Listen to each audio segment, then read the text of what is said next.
guys, this is Janine. Welcome. Thanks for clicking into the conversation.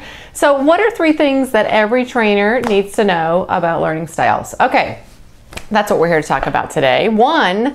First, there are 4 primary learning styles, and in the format model that we explore in Engage, we discovered that there's 4 really primary ways that people prefer to take in information and make meaning of information.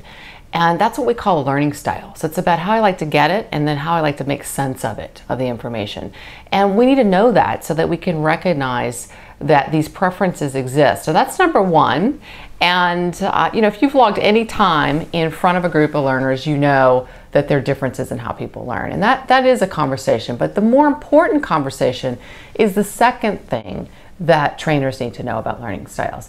And that is that there is a cycle of learning that all learners move through, regardless of their preference. And this is the more important conversation because we as trainers, as instructional designers, we have to recognize that cycle of learning, and we have to be able to create experiences that move all learners through that experience, that whole complete cycle.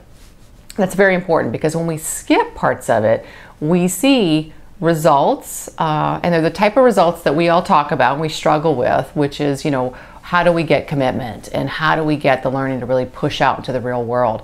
Well, that's a product of the cycle, and it's a product of parts of the cycle being missed. So that's the second thing, that there is a cycle that all learners travel through.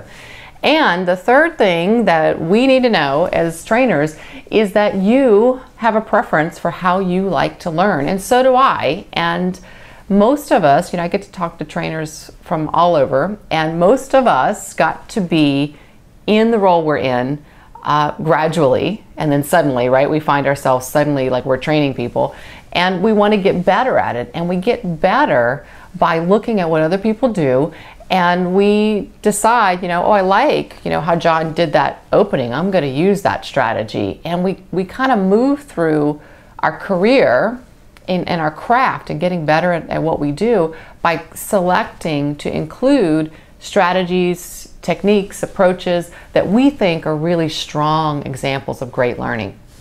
We put those things into our toolkit, we carry the toolkit with us, and what happens is we get better at our own preferred way of learning. Because when I watch you and I see something you do and I say, wow, I like how you did that, and I take that strategy, I like the way you did that because it appeals to my preference. So I get better at my own way of knowing. So once I understand these 3 things, one, I can see that, one, I have a preference and I need to stretch. So I got to get clear on how do I build strategies to do that. I got to recognize that there's needs in the room, and more importantly, I got to move all these people with different needs through a complete learning cycle. So this is a major, part of what we're discussing and exploring in Engage, the Trainer's Guide to Learning Styles. So I look forward to hearing your reactions to it. As part of the book, there's a companion site that I encourage you to go to called the Trainer's Guide to LearningStyles.com. And you have an opportunity to take the training style inventory and figure out which of those 4 approaches as a trainer you tend to rely on the most. And we'll see which shows up for you. Thanks.